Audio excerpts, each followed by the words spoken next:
Hello everyone, welcome to CLAT prep. जैसा कि आप सभी को पता है, हम डेली न्यूज़ एनालिसिस करते हैं, फैक्चुअल एनालिसिस करते हैं और उसी के साथ साथ हम वीक की लास्ट में एक वीकली रैपअप भी करते हैं।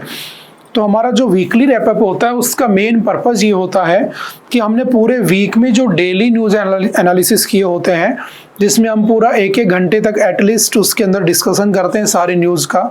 हम उन सारी न्यूज़ में से कुछ इंपॉर्टेंट न्यूज़ को लास्ट में डिस्कस कर लेते हैं, जो एज ए प्रैक्टिस या कह सकते हो आज का एज ए आपकी क्या हो जाती है, उसके अंदर रिवीजन हो जाता है। तो रिवीजन प्रैक्टिस के तौर पर हम उसे करते हैं। तो चलिए उसी सीक्वेंस को कंटिन्यू रखते हैं। आज का जो हमारा रैपअप है वो रहने वाला है कहाँ से कहाँ तक, तो 11 अगस्त से लेकर 16 अगस्त 2025 तक का जो रैपअप है वो हम इसके अंदर डिस्कस करने की कोशिश करते हैं। तो चलिए स्टार्ट करते हैं। Lok Sabha speaker sets in motion the process to remove high court जज। याद रखना, इन सब चीज़ों पे हम अच्छे से डिस्कशन कर चुके हैं, ठीक है। हम जस्ट उसका रिवीजन पर्पज से उसे पढ़ रहे हैं। तो जो लोकसभा स्पीकर है उसने जो हाई कोर्ट का जज है कौन सा, तो आपका जो जस्टिस वर्मा थे, है ना, उनको रिमूव करने के लिए जो प्रोसीजर था वो कंटिन्यू है, अभी चल रहा है।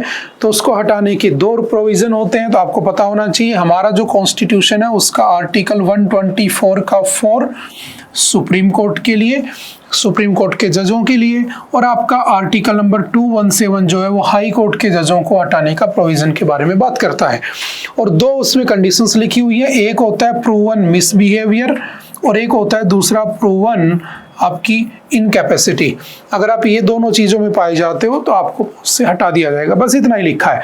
बट फर्दर प्रोसेस क्या होगी उसके लिए याद रखना, एक एक्ट आया था जजेस इंक्वायरी एक्ट 1968। इसमें कहा गया कि अगर ऐसा है तो अगर इस एलिगेशन से लोकसभा के 100 मेंबर, याद करो हमने पढ़ा हुआ है, और राज्यसभा के अगर 50 मेंबर्स एग्री कर जाते हैं तो फिर उसके ऊपर वो प्रोसेस स्टार्ट हो जाती है। और उसके बाद जो डिस्कशन होगा तो उससे पहले 3 मेंबर की एक कमेटी बनाई जाती है, और उस कमेटी के अंदर एक सुप्रीम कोर्ट का जज होता है, एक उसमें हाई कोर्ट का जज होता है, और एक उसके अंदर कोई भी आपका जुरिस्ट बैठा दिया जाता है, चाहे वो लॉयर हो चाहे वो जज हो किसी लोअर कोर्ट का, ठीक है।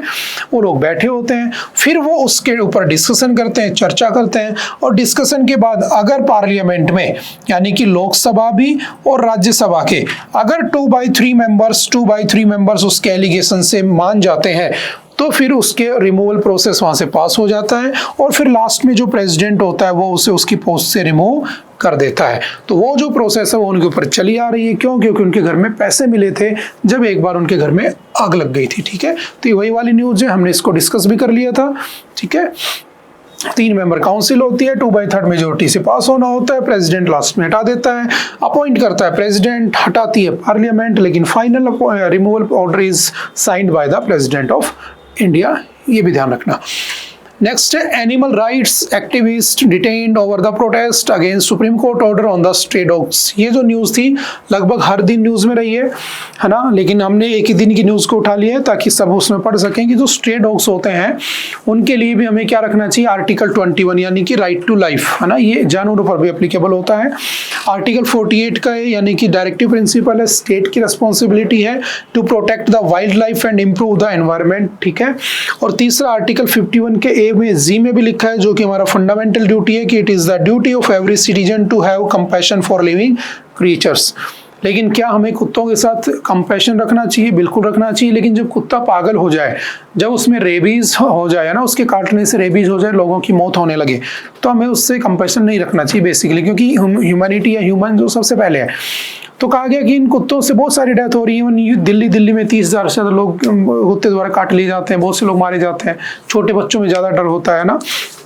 तो क्यों ना इनको वहां से हटाकर रिलोकेट कर दिया जाए। तो क्या रिलोकेट कर सकते हैं, बट उसके लिए भी एक प्रोविजन है, पेटा, शायद आप लोगों ने पढ़ा होगा, पेटा प्रिवेंशन ऑफ द क्या मतलब होता है उसका पेटा का, तो समझना है ना, PETA prevention of the cruelty to animals, ठीक है। तो उसके अंडर 1960 में आया था, 1960 में। वो भी प्रिवेंट करता है कि आप उनको ज़बरदस्ती मारपीट नहीं कर सकते हो, हाँ आप उनको स्टेलाइज कर सकते हो, आप उनको वैक्सीनेट कर सकते हो, देन वापस उसको उसी जगह छोड़ना होगा। ठीक है, क्योंकि जो कुत्ता है वो इंसान का हमेशा से साथी रहा है। हमने पढ़ा था महाभारत के टाइम में युधिष्ठिर के साथ स्वर्ग जाने वाला भी कुत्ता ही था ना, क्यों, तो उसका इंसानों के साथ जो उसका लगाव है वो बहुत पुराना है, तो हमें उसे ध्यान में रखना चाहिए। लेकिन कुछ एक्टिविस्ट है ना, उनके ऊपर आ रहे हैं कि नहीं ऐसा मत करो, सुप्रीम कोर्ट कह रहा है नहीं ऐसा करो, क्योंकि उससे लोगों की जान ज़्यादा जरूरी। ठीक है, तो वही मैटर न्यूज़ में पूरे वीक भर रहा। हमने डेली अलग अलग एंगल से उसे पढ़ा भी, तो बस थीम याद रखना, एक एक्ट ABC रूल यानी कि animal birth control rules, specially dogs के लिए आया था 2001 में, 2023 में उसे अमेंड किया गया था। कौन से एक्ट के अंडर? PC 1960 के अंडर में। ये कहता है कि स्ट्रे डॉग्स हैं उनको कैप्चर, पकड़ो, स्टेरलाइज करो, वैक्सीनेट करो रेबीज के अगेंस्ट और वापस उसी जगह पर छोड़ दो जहां से उन्हें उठाया गया था। ठीक है, 2023 के रूल्स में अपडेट था better monitoring, local animal welfare committees, stronger implementation. लेकिन ऐसा नहीं हो पा रहा है, उसके लिए जिम्मेदार भी हमारी अथॉरिटीज़ हैं, हमारा एडमिनिस्ट्रेशन ही रिस्पॉन्सिबल है ना। और बहुत से शहरों में कुत्तों को वैक्सीनेट करने का प्रोग्राम स्टार्ट हो गया, ये भी ध्यान रखना। चलते हैं थोड़ा सा आगे। Cabinet gives approval for the 4 semiconductor plants, ये भी हमने डिस्कस किया था, है ना, कि जो आपके सेमीकंडक्टर्स हैं उनको बहुत ज़्यादा ज़रूरत होती है ना, हर इलेक्ट्रॉनिक आइटम में उनकी ज़रूरत होती है, और 90% से ज़्यादा ताइवान और चाइना और ये लोग उसको हैंडल करते हैं। तो अगर हम उनकी डिपेंडेंसी पर रहेंगे हमेशा, तो कभी भी हम विकसित भारत का सपना नहीं देख सकते। जो हमारे मोदी जी ने आपके कल लाल किले के ऊपर से बोला था कि हमें विकसित हो जाना है, तो कहाँ से होगी जब हम डिपेंडेंसी दूसरों पर है। हम डिफेंस में डिपेंडेंसी दूसरों पर लेके बैठे हैं, हम सेमीकंडक्टर में सब पे लेके बैठे हैं, तो हमें खुद से करना होगा। तो खुद से करने के लिए हमने क्या किया? सेमीकंडक्टर प्लांट लगाने शुरू कर दिए। पहला कौन सा था? तो याद रखना, पहला लगा था आपके गुजरात में, और गुजरात में कहाँ पर लगा था लास्ट ईयर? तो याद रखना आपके धोलेरा। ठीक है, धोलेरा गुजरात में पहला लगा था प्लांट, और अभी 4 नए प्लांट को अप्रूवल कर दिया गया है। कहाँ पर? तो एक याद रखना भुवनेश्वर में, ठीक है, 2 भुवनेश्वर में, एक पंजाब में और एक आंध्र प्रदेश में यानी उड़ीसा में, और इनमें लगा दिया गया है। टोटल कॉस्ट इसकी रहेगी 4594 करोड़ रुपीस। टोटल पूरे भारत के सेमीकंडक्टर प्लांट की कॉस्ट है 76,000 करोड़ रुपए। और इस बात को याद रखना, हम चाइना की डिपेंडेंसी को क्या करना चाहते हैं? कम करना चाहते हैं, और हम विकसित भारत को क्या करना चाहते हैं? अचीव करना चाहते हैं। तो उसके लिए हमने क्या किया? ये सब किया। ठीक है, चिप्स जो है वो भारत में बनेंगी, सेमीकंडक्टर चिप्स, ऐसा हमारा कहना है। Semiconductors are the materials which have conductivity between conductors and the insulators. Semiconductors can be pure elements, silicon, gallium, ठीक है, कैडमियम, ये सब उसमें पाए जाते हैं। The national organ and tissue transplant organisation, ये वाली न्यूज़ भी हमने अच्छे से डिस्कस की थी, जस्टिस एंड इक्वालिटी। क्योंकि होता क्या है ना, अभी कुछ दिन पहले क्या था, आपका वर्ल्ड ऑर्गन डोनेशन डे था, और ऑर्गन डोनेशन डे में सबसे ज़्यादा ऑर्गन डोनेट करने वाली महिलाएं होती हैं, बट जब उनकी बारी आती है तो सबसे कम रिसीव करने वाली महिलाएं होती है। तो ऐसा क्यों है? उनको क्यों नहीं ज़्यादा प्रेफरेंस दिया जाता है? जब डोनेट ज़्यादा करती हैं तो जब उनको बीमारी होती है तो उनको क्यों नहीं ऑर्गन दिए जाते हैं? तो बस उसी के ऊपर डिस्कशन हमने किया था। The national organ and tissue transplantation organisation, जिसे हम नोटो कहते हैं, NOTTO is headquarter at New Delhi, इसका हेडक्वार्टर न्यू दिल्ली में, ध्यान रखना। Recent advisory stating that women patients and relatives of the deceased donors awaiting transplant will get priority as beneficiaries। ठीक है, और उसके बाद 2023 12-13 से 23 का डाटा देखोगे तो 63% महिलाओं ने डोनेशन किया था, लेकिन उनको मिलता कम है। तो उसी के लिए इस आर्टिकल में कहा गया था कि भाई उनको क्यों नहीं दिया जा रहा है, क्योंकि उस दिन वर्ल्ड ऑर्गन ट्रांसप्लांटेशन डे था। अगर बात करें भारत में तो थोटा क्या है? तो याद रखना, organ donation and transplantation in India. ठीक है, इसको 2011 में अमेंड किया गया था। ठीक है, इसमें कहा गया था कि transplant can come from organ donated by the deceased individuals, वही दे सकते हैं। ठीक है, आप उसकी हेराफेरी यानी कि पैसे के लिए नहीं बेच सकते हो। Altruistic donations from the distant relatives, in laws और long time friends are permitted, but they undergo extra checks to ensure no financial exchange has occurred. क्योंकि यहाँ पर एक रैकेट चलता है कि अच्छा लीवर चाहिए इतने पैसे लगेंगे, किडनी चाहिए इतने पैसे लगेंगे, तो एक्चुअल में ऐसा नहीं होना चाहिए। तो उसको रोकने के लिए कुछ एक्ट भी बने हुए हैं भारत में, वही सब हमने डिस्कस किया होता है। Next, retail inflation hits 8-year low of 1.55%। ये भी हमने बहुत अच्छे से डिस्कस किया था कि जो रिटेल इन्फ्लेशन है वो लगभग 1.55% हो चुका है, जो कि बिलो 2% जा चुका है। क्योंकि हमारी जो MPC है, मॉनेटरी पॉलिसी कमेटी है ना, जो 2016 में बनी थी, ठीक है, जिसमें टोटल 6 मेंबर होते हैं, और ये जो 6 मेंबर होते हैं इनमें 3 मेंबर कहाँ से होते हैं? आपके गवर्नमेंट की तरफ से, और इसमें 3 मेंबर कहाँ से होते हैं? आपके RBI की तरफ से। ठीक है, ये बैठकर डिसाइड करते हैं कि भाई मार्केट में इन्फ्लेशन डिफ्लेशन क्या रहेगा, और यही बैठकर repo rate, reverse repo rate है ना, स्टैट्यूटरी लिक्विडिटी रेशियो, इन सबको मॉनिटर करते हैं। तो इन्होंने कहा है ना, तो इनका एक फॉर्मूला है 4 + -2, यानी कि 2 से 6 के बीच में रहना चाहिए इन्फ्लेशन, लेकिन कितना हो चुका है, बिलो 1 लगभग 1.55 हो चुका है, जो कि हमारे लिए कंसर्न का इश्यू है। तो वही सब न्यूज़ में था। आरबीआई कैसे मेजर करती है इन्फ्लेशन डिफ्लेशन को, तो वो करती है आपके सीपीआई और डब्ल्यूपीआई। सीपीआई होता है कंज्यूमर प्राइस इंडेक्स, डब्ल्यूपीआई होता है होलसेल प्राइस इंडेक्स, ठीक है। डब्ल्यूपीआई का जो ईयर है वो कौन सा है, 2011-12, इसका 2012 बेस ईयर होता है, ठीक है। आरबीआई सीपीआई को मानती है कंज्यूमर लेवल पर जो इन्फ्लेशन हो रहा है, ठीक है। एमपीसी हमने पढ़ लिया था, ठीक है। चलते हैं थोड़ा सा आगे। Retail inflation in India slip to 1.55%, ठीक है। WPI 2011-12, CPI 2012, 14th of the month को, जो महीने की 14 तारीख होती है, उस दिन आपकी डब्ल्यूपीआई का डाटा आता है, और हर महीने की 12 तारीख को सीपीआई का डाटा आता है। डब्ल्यूपीआई में 697 प्रोडक्ट हैं, सीपीआई में 299 प्रोडक्ट है। चलते हैं थोड़ा सा आगे। How Gaza war delayed IMEC India's की कनेक्टिविटी प्लान। जो आपका गाजा वॉर है उससे आपके आईएमईसी पे क्या इफेक्ट पड़ रहा है, तो ये उसका इंडियन एक्सप्रेस की न्यूज़ है। हमने द हिंदू में भी इसको डिस्कस किया था एक बार, कि इससे इम्पैक्ट पड़ रहा है कि वो अभी तक स्टार्ट नहीं हुआ है ना, उसकी तरफ कोई ध्यान ही नहीं दे रहा है।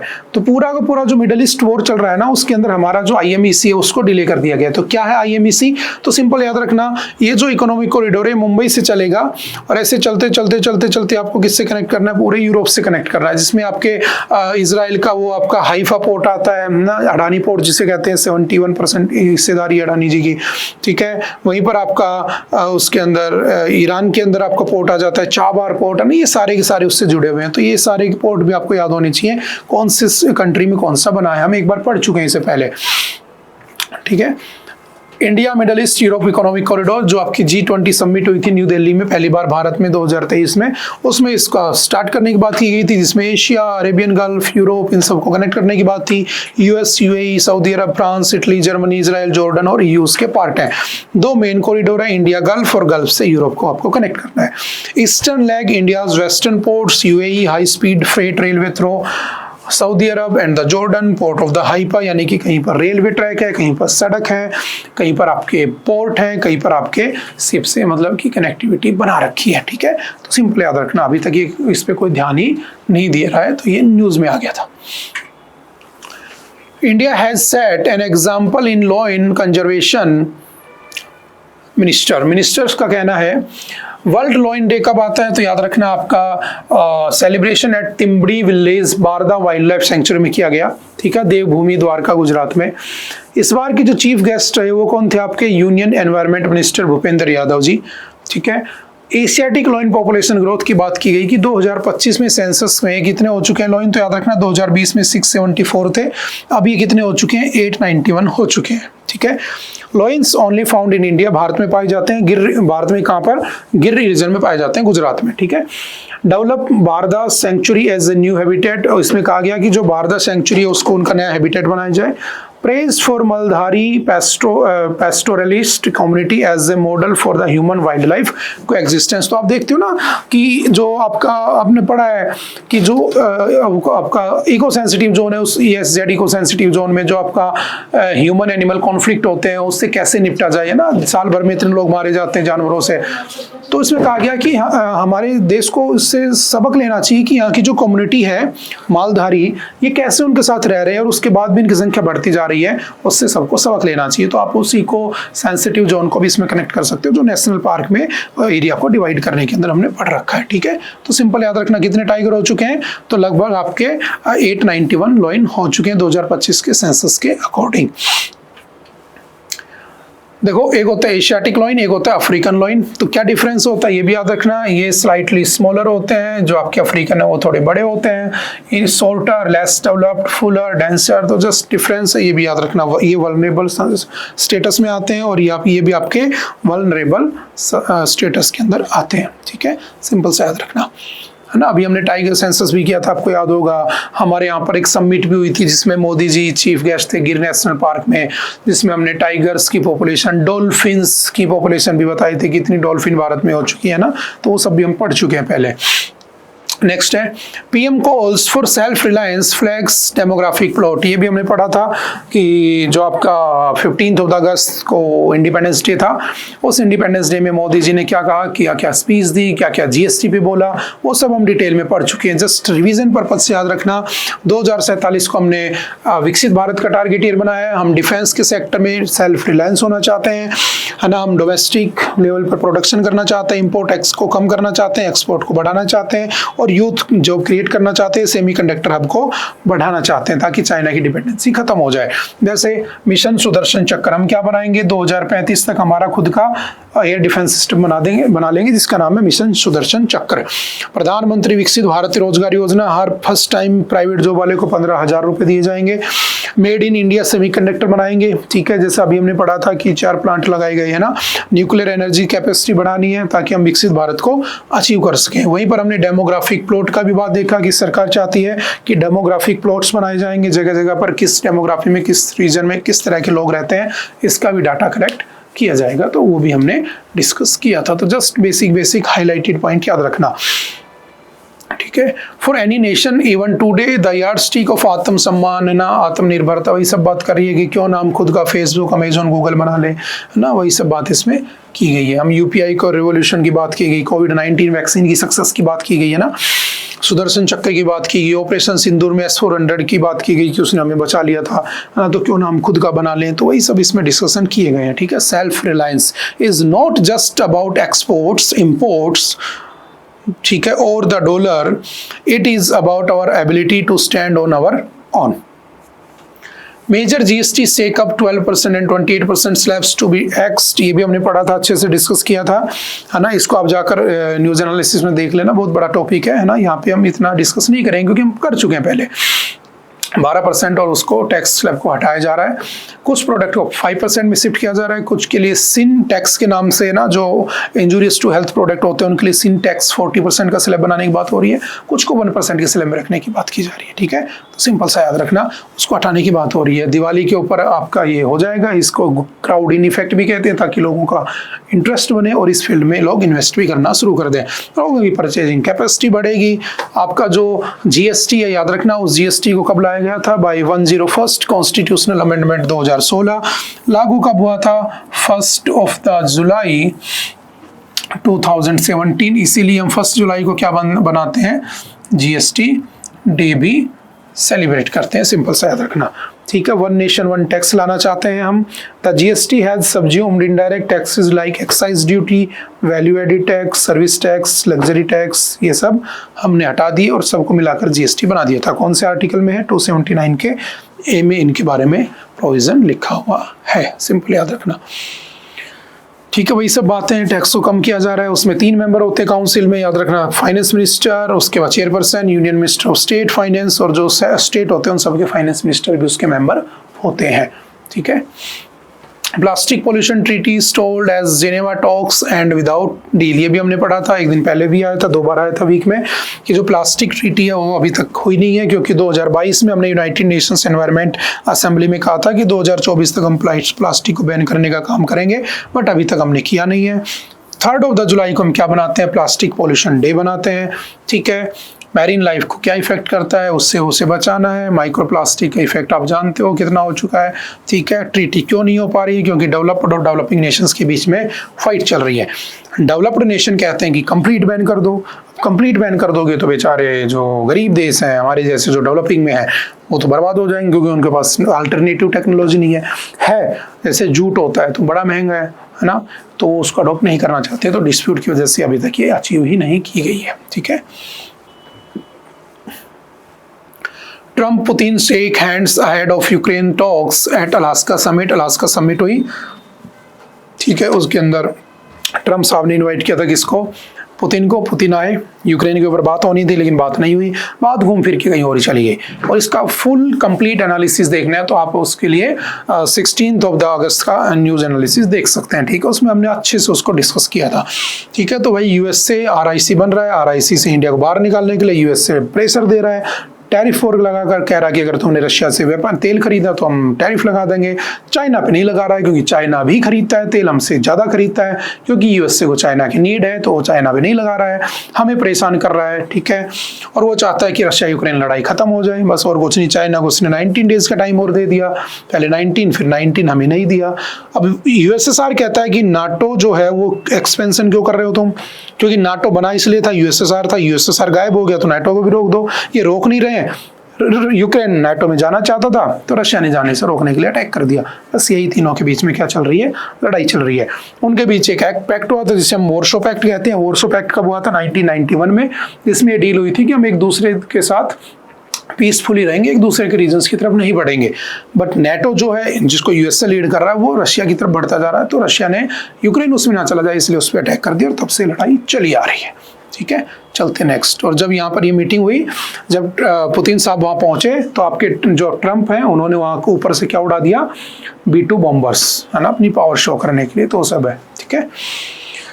एड एंड एडवाइस, LG आपको पता है कि लेफ्टिनेंट जो आपके गवर्नर होते हैं, हर स्टेट में गवर्नर होता है, यूटीज में भी गवर्नर और लेफ्टिनेंट गवर्नर होते हैं। 3 यूटी ऐसी हैं जिनमें असेंबली भी होती है, दिल्ली, पुडुचेरी और आपका Jammu and Kashmir.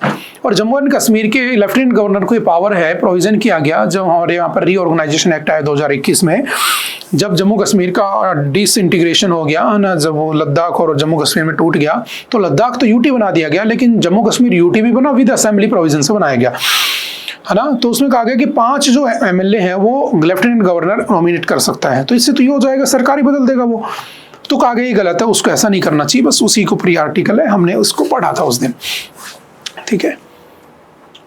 It even reference section 12 of the 1963 Union Territories Act voting procedures, ठीक है, जिसमें इसका वोलेशन किया जा रहा है, तो सिंपल सा याद रखना। The amendment inserted section 15A, 15B into the 2019 Act, allowing the Lieutenant Governor to nominate 2 Kashmiri migrants, including 1 woman and 1 from the Pakistan-occupied Jammu Kashmir community, ठीक है, beside the existing power to nominate 2 women if inadequately represented in the elected assembly। 370 आप जानते हो कब हटी थी? 2019 में। 3 ये बने थे और ये 3 ऐसे हैं जिनके अंदर क्या है, आपके असेंबली का भी प्रोविजन पाया जाता है। India's first private constellation of जो आपकी अर्थ ऑर्बिटिंग सैटेलाइट है वो बनाया गया। देखो जैसे स्पेस एक्स है ना, एलोन मस्क की है ना, ठीक है, नासा अमेरिका की है, इसरो इंडिया की है। लेकिन इंडिया चाहता है कि जैसे नासा एक्सप्लोर करता है यूनिवर्स में और बाकी के मिशन स्पेस एक्स करता है, जैसे कोई स्पेस में फंस गया स्पेस एक्स ले आएगा, है ना, किसी को एक्जियोम फोन करना है स्पेस एक्स कर देगा, ड्रैगन कैप्सूल ले जाएगा ले आएगा। तो नासा क्या करता है, नासा जेम्स वेब बना लिया, नासा एक्सप्लोर कर रहा है यूनिवर्स को। तो हम चाहते हैं कि हम भी, इसरो भी क्या करें, एक्सप्लोर करें। तो हम चाहते हैं प्राइवेट सेक्टर आगे आए और प्राइवेट सेक्टर की जिम्मेदारी ले। और इसरो के पास बजट भी कम होता है, 12-13 हज़ार करोड़ का बजट होता है, उसके अंदर उसको सारे काम करने होते हैं, सैटेलाइट भी वही छोड़े, इंटरनेट भी वही प्रोवाइड करे, सब वही करे। तो उसने कहा कि हम क्या करते हैं, प्राइवेट सेक्टर को आगे ले आते हैं। तो इन्होंने क्या किया, जैसे वहाँ पे प्राइवेट सेक्टर को आगे लाने के लिए क्या किया, इन्होंने एक नई पब्लिक प्राइवेट पार्टनरशिप मॉडल पे काम करने की बात कही, जिसमें इन्होंने पिक्सल स्पेस इंडिया को चूज किया जो उनको लीड करेगी, जिसके अंदर बहुत सारी आपकी जो स्पेस एजेंसीज हैं वो आती हैं, ठीक है। तो सिंपल से याद रखना, पब्लिक प्राइवेट पार्टनरशिप मॉडल पे काम किया जा रहा है। अगले 5 सालों में 1200 करोड़ रुपए की इन्वेस्टमेंट होगी और उसके अंदर लगभग 12 सैटेलाइट छोड़ी जाएंगी जो आपके क्लाइमेट चेंज और इन सब के लिए काम करेंगे। साथ साथ निसार को मत भूलना, नासा और इसरो का जो मिशन गया था, साथ साथ गगनयान को मत भूलना, वो जाएगा। साथ साथ आपका जो एक्जियोम 4 था उसको नहीं भूलना, क्योंकि शुभांशु शुक्ला जी गए थे, आए थे और कुछ नया सीख के आए थे जो गगनयान में यूज करेंगे। A court ruling with no room for the gender justice, ये भी अच्छा आर्टिकल था कि in its justice judgment Shivangi Bansal versus Sai Bansal that was delivered in late July, the Supreme Court of India has effectively endorsed the suspension of the arrest or coercive action under the anti-cruelty law in section 498A of erstwhile Indian Penal Code. Apart from being predicted on false premises, the judgment sets a dangerous precedent for both criminal justice and gender equality. In many marriages, women suffer great levels of inequality. Apart from being discriminated against and stereotyped repeat, they also face harassment and violence, including torture. To redress violence in the domestic sphere, the Parliament has brought in laws such as section 498 का ए है IPC का, ठीक है, 498 का ए है, ठीक है, new भारतीय न्याय संहिता में, जो क्रुएलिटी अगेंस्ट वुमेन और इनको क्या करता है, बैन करता है, चाहे बाय हरसबैंड हो, चाहे his relative, with imprisonment of 3 years and a fine. तो 3 साल की सजा और पनिशमेंट का प्रोविजन है। बट ये कह रहा है कि जेंडर इक्वलिटी नहीं है, क्योंकि एनसीआरबी का डाटा कहता है, अच्छा, डाउरी एक्ट कब आया था याद रखना, 1961 में आया था, ठीक है, ये भी ध्यान रखना। इसका डाटा कहता है एनसीआरबी का कि हमारे यहाँ पर क्या हो रहा है, 2022 में कन्विक्शन रेट जो थी ना इस एक्ट के अंडर में 498A है ना, क्रुएल्टी, वो 18% थी, है ना। लगभग 5 में से 1 केस ही क्या किया जा रहा था, कन्विक्ट किया जा रहा था। तो इसका मतलब ये थोड़ी ना है कि कन्विक्ट किया जा रहा था तो सच में क्रुएल्टी हो रही थी। कई बार फॉल्स केस भी होते हैं, है ना, फोर्स केस भी लगा दिए जाते हैं। लेकिन इसमें कहा गया हो सकता है पुअर इन्वेस्टिगेशन हो सकता है सोशल और फैमिलियल प्रेशर आ जाता है वुमेन के ऊपर, जिसके बाद वो कंप्रोमाइज कर लेती है लास्ट में। है ना, देखा होगा कि 20 लाख रुपए मांग रहे थे, पीटा जा रहा था, वो केस कर देती, लास्ट में कहते हैं ठीक है 10 लाख दे दो, कुछ नहीं करेंगे। तो लड़की के घर वाले भी कई बार कंप्रोमाइज कर लेते हैं, ठीक है यार 10 लाख दे के निपटा लेते हैं, है ना, लड़की ठीक रहेगी, है ना, समाज में इज्जत बनी रहेगी। तो ऐसे भी केसेस होते हैं, है ना। इवन कोई लड़की सुसाइड कर लेती है प्रेशर में आके, तो ऐसे भी मैंने केस देखे कि लड़की सुसाइड कर रही है और दहेज के चक्कर में, डाउरी के चक्कर में, उसके बाद भी, उसकी डेथ होने के बाद भी उसके घर वालों ने केस किया, लेकिन केस के बाद भी कुछ पैसा लेके सेटलमेंट कर लिया, 20 लाख 25 लाख जो भी था। तो बात वही कर रहा है कि जो डाटा है वो इनएडिकेट भी हो सकता है ना, उसमें गड़बड़ भी हो सकती है। एनसीआरबी कहता है, नेशनल क्राइम जो आपका रिपोर्ट ब्यूरो है, 1,34,506 केस रजिस्टर हुए थे लास्ट 2022 में, लेकिन रजिस्टर्ड उसका कन्विक्शन रेट कितना था, 18%, ठीक है। तो वही बात की जा रही, लीगल प्रिंसिपल क्या है, potential misuse exist in all laws, not a valid ground to suspend और strike down legislation, proper investigation is necessary before the determining truth of allegation, selective suspension undermines uniformity and the consistency of the criminal law. तो ये भी हो सकता है कि सच में crime होता हो, ये भी हो सकता है कई बार किसी को गलत फंसा दिया जाता हो ना। तो उसके ऊपर एक आर्टिकल आ गया था कि भाई ये जेंडर इक्वलिटी नहीं है, ठीक है, कि ज़्यादा कन्विक्शन रेट होना चाहिए, ऐसा उनका कहना है, ठीक है। तो ये हमने पढ़ लिया था। वैसे banks minimum balance requirement note under regulatory domain, तो याद रखना, अभी आपने देखा होगा कि जो आईसीआईसीआई बैंक है उसने अपनी जो कस्टमर के जो अकाउंट है उसके अंदर मिनिमम एवरेज बैलेंस उसको 50,000 कर दिया था। तो ये न्यूज़ आ गई थी। हालांकि उसके 2 दिन बाद आपने देखा होगा उसने 50,000 से 15,000 कर दिया है, ठीक है। तो अब अगर आपका अकाउंट आईसीआईसीआई बैंक में है तो यू हैव टू मतलब कितना होना चाहिए, minimum 15,000 rupees in your bank account होने ही होने चाहिए। तो जब ये 50,000 की है तो एकदम से केओस क्रिएट हो गया, यार ये क्या कर रहे हैं, कल को सब बैंक कर देंगे। अब कल को मेरा अकाउंट है मान लो पंजाब नेशनल बैंक पर, वो कहते हैं मैं भी 50,000 रुपये नहीं कर रहा हूँ, मेरे पास है ही नहीं 50,000 रुपये, अगर मैं 49,000 भी कर रहा हूँ तो मुझे पेनल्टी ले रहे हो, तो गलत बात है ना। तो आरबीआई को बीच में आना पड़ा। आरबीआई कौन है तो आप जानते हो, आरबीआई आपकी क्या है, आपका नेशनल, ठीक है, या मैं आपका कह सकता हूँ सेंट्रल बैंक ऑफ इंडिया है, सारे बैंकों को रेगुलेट करता है। कई बार हमने repo rate, reverse repo rate, monetary policy committee भी पढ़ी है ना, कैसे वो मेंटेन करता है, स्टैट्यूटरी लिक्विडिटी रेशियो पढ़ा है ना, कैश रिजर्व रेशियो पढ़ा है, कैसे वो मेंटेन करता है ना, मार्केट में इन्फ्लेशन डिफ्लेशन को, कंज्यूमर प्राइस इंडेक्स को, तो हम उसके बारे में जानते हैं। बना कब था, 1935 में। किस एक्ट से आया था, 1934 के एक्ट से आया था।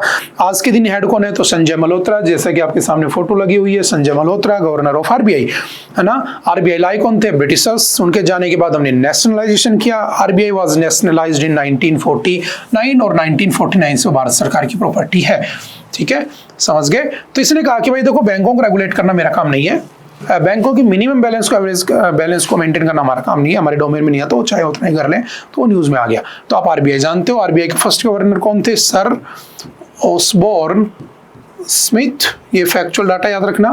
पहले इंडियन गवर्नर कौन थे, फर्स्ट इंडियन गवर्नर, तो याद रखना सीडी देशमुख उसके फर्स्ट इंडियन गवर्नर थे, ठीक है। चलो मुझे एक क्वेश्चन बताना लास्ट जाने से पहले कि कितनी कंट्रीज के लिए आरबीआई काम कर चुका है, ठीक है, कितनी कंट्रीज के लिए आरबीआई अपनी सर्विसेज, अपनी सेवाएं, अपना काम कर चुका है।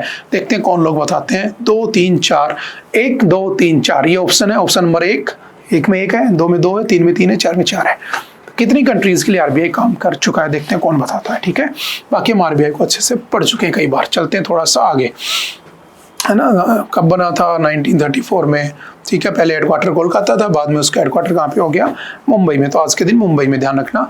एक गवर्नर होता है, चीफ एग्जीक्यूटिव ऑफ आरबीआई, 4 उसमें डिप्टी गवर्नर होते हैं, ठीक है, गवर्नमेंट ऑफ इंडिया अपॉइंट करती है, ठीक है। सेंट्रल बोर्ड ऑफ डायरेक्टर्स, इसमें डायरेक्टर्स, नॉन ऑफिशियल्स, ये सब मेंबर पाए जाते हैं। इसके लोगो में आपका पाम ट्री है और उसके साथ लॉयन की फोटो, पाम ट्री और टाइगर, ठीक है, उसके लोगो में पाए जाते हैं, ठीक है। चलते थोड़ा सा आगे। ओके, आई थिंक आज के लिए इतना ही था। आई होप कि आपको बातें समझ में आई होंगी। फिर भी अगर किसी तरह का कोई डाउट रहता है तो आप एनी टाइम आकर मिल सकते हैं, पूछ सकते हैं, अपने डाउट क्लियर कर सकते हैं। ओके, मिलते हैं दोबारा किसी नेक्स्ट लेक्चर में। Bye bye, thank you, have a nice day.